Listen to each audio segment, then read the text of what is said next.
Hi, Lisa Donner here from Liberty Nation, and my guest today is author Dan Ingram. Dan wrote a very interesting story about the retail wars that are going on. And a couple of weeks ago, Liberty Nation put a story together talking about how malls are closing. Now it seems that Amazon and Walmart are having a bit of an interesting fight. Can you talk about it a little bit for us, Dan? We're starting to see the retail wars heat up for the second time in recent history. The first one being the ascension of Sears to the top of the food chain. And with Sears being kind of the cornerstone of a lot of American malls, and with those malls closing, there's going to be a new age of retail. And I think the medium is going to be the internet. Amazon has been immensely successful in this space. They're far and away the leader in e-commerce. And Walmart is jealously eyeing that market share. They've been aggressively trying to expand their e-commerce business. Last fall, they acquired Jet.com in a huge acquisition. And I think we're just going to see more and more direct competition in that space. On the flip side, Amazon is also going after Walmart's core demographic of the working poor and just the poor. So that is directly honing in on Walmart's largest consumer base. So, what's actually happening with the grocery industry concerning Amazon and Walmart? For instance, down in Sarasota, where we vacation, we have a Walmart that has tons of food. Also, I've noticed that Amazon has Pantry Plus. So, Mhm. what's happening in that genre? Walmart has always gone to the supercenter model, not always, but for a while. That's not new. The grocery store inside of the super Walmart. Several years ago, they started rolling out the neighborhood market stores. So the smaller footprint of the neighborhood Walmart market is has enabled them to just leap into first place. They're far and away the market share leader when it comes to the grocery industry. I think they command about 17%. The next closest is Kroger, and they're at 7 or 8%. So Walmart is the undisputed king of grocery in America. Amazon is looking to chip away at that. Their Prime Pantry offering is really only the Prime Pantry is different. It's just dry goods. They do offer a Prime Fresh service, but even after a few years after being launched, it's only available in a small number of marketplaces. So they're really trying to figure out how do they compete with Walmart for that the grocery segment's huge retail in America. So rather than growing that in-house, they decided to go with just an enormous acquisition.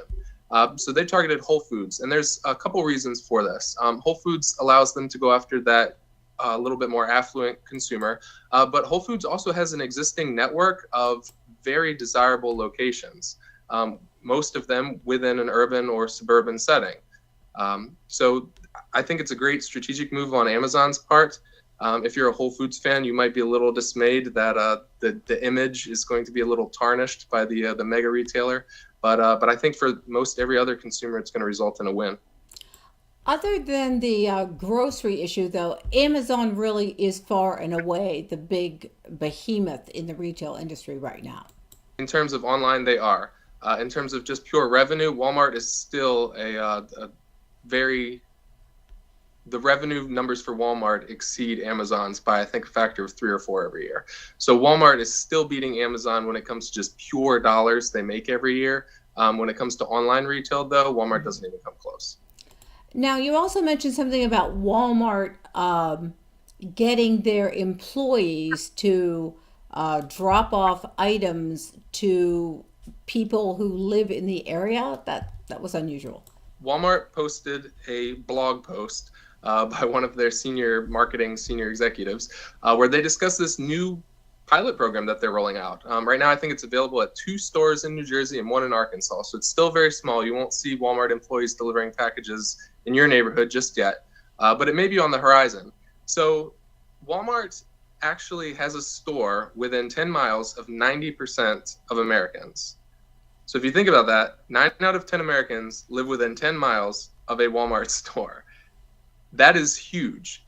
Their stores are basically warehouses unto themselves. So they already have the infrastructure in place to compete with Amazon in terms of a supply chain.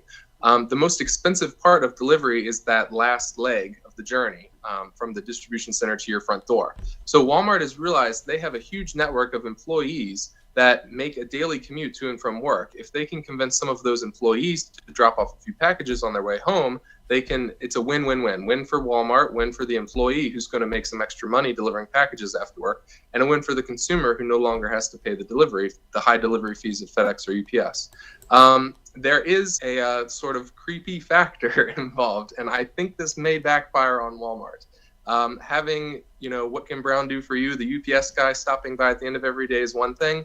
Having your neighborhood Walmart employees stop by and deliver a package to you that may be sensitive items, I don't know, maybe embarrassing, who knows? I just think that there will be a mental block against that. It's a valiant effort on Walmart's part. Whether or not it takes off, I'm not so sure. So, putting it all together, who wins the war? Who are you placing your bet on? I'm placing my bet on me and you.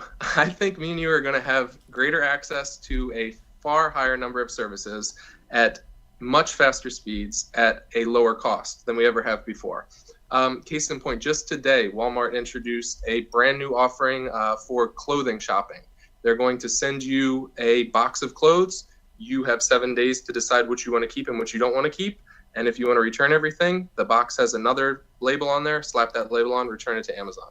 So, with that being introduced, that's just one more item that we have to play with, one more way that we have to save money.